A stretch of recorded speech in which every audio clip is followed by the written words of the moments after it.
സുധാകരനെ വിളിക്കൂ, കോൺഗ്രസിനെ രക്ഷിക്കൂ എന്നാണ് 2021 തെരഞ്ഞെടുപ്പ് ഫലം വന്നതിന് ശേഷമുള്ള കേരളത്തിലെ കോൺഗ്രസിന്റെ നിലവിളി. കണ്ണൂരിൽ നിന്നും സുധാകരൻ ഇങ്ങനെ വരുന്നു, പിണറായിയെ കൈകാര്യം ചെയ്യുന്നു, എന്നിട്ട് പറയുന്നു കോൺഗ്രസ് അടിച്ചു കയറുന്നു. എന്തൊക്കെ സ്വപ്നങ്ങളായിരുന്നു കോൺഗ്രസിന്. അടിച്ചു കയറാൻ വന്ന കോൺഗ്രസ് ഇപ്പൊ അടിച്ചു പിരിയുന്ന അവസ്ഥ. എങ്ങനെയെങ്കിലും സുധാകരനെ പറഞ്ഞു വിടണം എന്നാണ് കനകോല് പറയുന്നതെന്ന് കോൺഗ്രസ് പറയുന്നു. അല്ല, ആരാണ് കനകോലു? ഹൈക്കമാൻഡ്, നിർവാഹക സമിതി, പോട്ടെ ഒരു DCC അംഗമെങ്കിലും അല്ല. അതാണ് ഇപ്പോൾ കോൺഗ്രസിന്റെ അവസ്ഥ.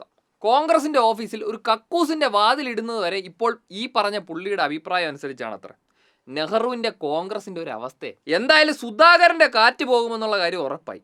സതീശനും ശശി തരൂറും തമ്മിൽ അടി, രമേശ് ചെന്നിത്തലയും സതീശനും തമ്മിൽ കബഡി കളി, DCC മുതൽ ബൂത്ത് വരെ 25 ഗ്രൂപ്പുകൾ തമ്മിലുള്ള അടി.